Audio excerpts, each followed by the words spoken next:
Das Bundesverfassungsgericht hat entschieden, dass die ab 2014 festgesetzten Nachzahlungszinsen verfassungswidrig sind. Der gesetzlich festgelegte Zinssatz überschreitet den angemessenen Rahmen der wirtschaftlichen Realität erheblich. Der Bundesfinanzhof stellte fest, ich zitiere, die realitätsferne Bemessung der Zinshöhe wirkt in Zeiten eines strukturellen Niedrigzinsniveaus wie ein rechtsgrundloser Zuschlag auf die Steuerfestsetzung. Zitat Ende. Was die Bundesregierung nun ändert, erfahrt ihr in diesem Video. Mein Name ist Jutta Martin, ich bin Diplom-Finanzökonom und Autorin mehrerer Steuerratgeber, unter anderem auch des brandneuen Steuerratgebers Steuern sparen für Rentner. Den Link dazu findet ihr unter diesem Video. Ich informiere auf meinem Kanal über aktuelle Themen zu Steuern und Renten, deshalb lohnt sich durchaus ein Abo. Sichert euch auch die kostenlose Checkliste speziell für Rentner oder die Gratis-Anleitung in 7 Schritten zur Steuererklärung. Inflation, Ukraine-Krieg und Energiepreiskrise verunsichern viele. Öl- und Gasembargo kommen bald und bedeuten für unsere Wirtschaft nichts Gutes. Dennoch wurde die Rentenanpassung zum 1.7.2022 durch das Bundeskabinett am 13. April 2022 beschlossen. 5,35% im Westen und 6,12% im Osten. Darüber sind die meisten informiert. Durch die Rentenerhöhung werden aber auch über 100.000 Rentner erstmalig steuerpflichtig. Das resultiert aus der gesetzlichen Änderung der Besteuerung der Renten im Jahr 2005. Seit 2005 wird der steuerpflichtige Teil der Rente jährlich angehoben. Dadurch werden von Jahr zu Jahr immer mehr Rentner steuerpflichtig. Waren es im Jahr 2005 etwa 2,8 Millionen Rentner, die Steuern zahlen mussten, so werden es im Jahr 2022 schätzungsweise schon 6 Millionen Rentner sein.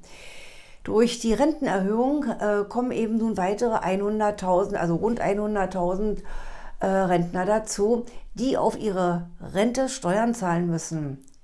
Gleichzeitig wird der Grundfreibetrag rückwirkend zum 1. Januar 2022 von 9.984 € auf 10.347 € angehoben, also um 363 €, was grundsätzlich positiv zu werten ist. Ob auf die Rente Steuern anfallen, hängt unter anderem von dem Jahr der erstmaligen Rentenzahlung und natürlich von der Rentenhöhe ab. Grundsätzlich muss die Steuererklärung bis 31. Juli des Folgejahres beim Finanzamt vorliegen. In diesem Jahr fällt der 31.07. auf einen Sonntag. So hast du also bis zum 1. August 2022 Zeit. Das gilt für die, die zur Abgabe verpflichtet sind.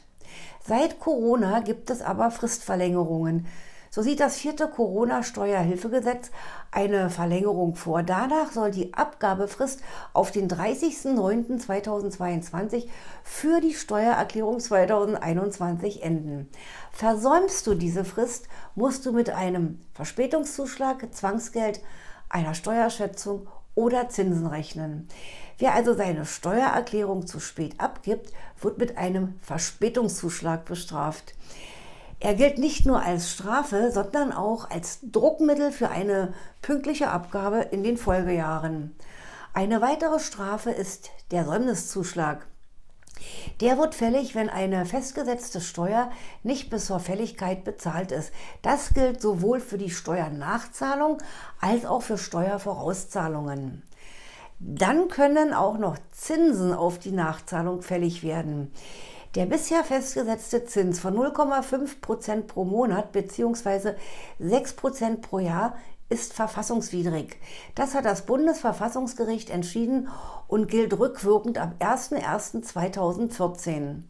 Zwar hat das Bundesverfassungsgericht festgestellt, dass im Zeitraum von 2014 bis 2018 der Zinssatz von 0,5% pro Monat verfassungswidrig ist, Allerdings hat das Bundesverfassungsgericht auch entschieden, dass das bisherige Recht für die Verzinsung der Jahre 2014 bis 2018 weiter anwendbar ist. Das bedeutet, dass der Gesetzgeber für diesen Zeitraum nicht rückwirkend eine verfassungsgemäße Regelung schaffen muss. Deshalb wurde die Bundesregierung aufgefordert, bis 31.07.2022 eine Lösung zu finden. Das hat sie nun getan und das Finanzamt senkt nun rückwirkend die Zinsen zum 01.01.2019. Was bedeutet das nun genau? Das Bundesverfassungsgericht hatte geurteilt, dass die Zinsen auf Steuernachzahlungen, aber auch auf Steuererstattungen zu hoch und nicht mehr zeitgemäß sind. Der Zinssatz muss sich nämlich am Kapitalmarkt orientieren. Da wir seit Jahren sehr niedrige Zinsen am Kapitalmarkt haben, ist der bisherige Zinssatz von 6% pro Jahr völlig überzogen. Nach Ansicht der Richter verletzt die realitätsferne Bemessung des Zinssatzes den allgemeinen Gleichheitssatz nach Artikel 3 Absatz 1 Grundgesetz. Deshalb wird dieser Zinssatz für Steuernachzahlungen und Steuererstattungen rückwirkend korrigiert. Tausende Steuerbescheide müssen nun angepasst werden. Nach dem aktuellen Gesetzesentwurf dürfen nicht mehr diese 0,5% pro Monat oder 6% pro Jahr angesetzt werden.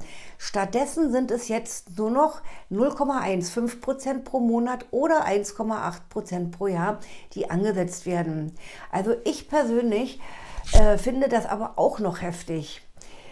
Ich fasse noch mal kurz zusammen. Also wer seine Steuererklärung nicht fristgemäß oder sogar gar nicht abgibt, wird bestraft und richtig zur Kasse gebeten. Es gibt den Verspätungszuschlag für die verspätete Abgabe. Dieser beträgt mindestens 25 € pro angefangenen Monat. Dann gibt es einen Säumniszuschlag für die verspätete Zahlung der festgesetzten Steuer oder der Steuervorauszahlung. Diese Berechnung ist etwas komplexer, deshalb gehe ich hier darauf nicht näher ein.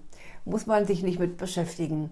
Dann gibt es noch Nachzahlungszinsen, die jetzt endlich nachgebessert wurden, wie ich gerade erläutert habe.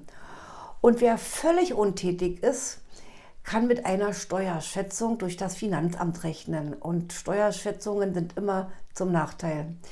Viele Rentner ignorieren diese Tatsache einfach und tun so, als ob sie das nichts angeht. Sie sind einfach zu leichtfertig und schmälern dadurch ihren eigenen Geldbeutel. Ja, das war heute meine wichtige Information für euch, meine lieben Zuschauer. Alles Gute, bis zum nächsten Video. Jutta Martin.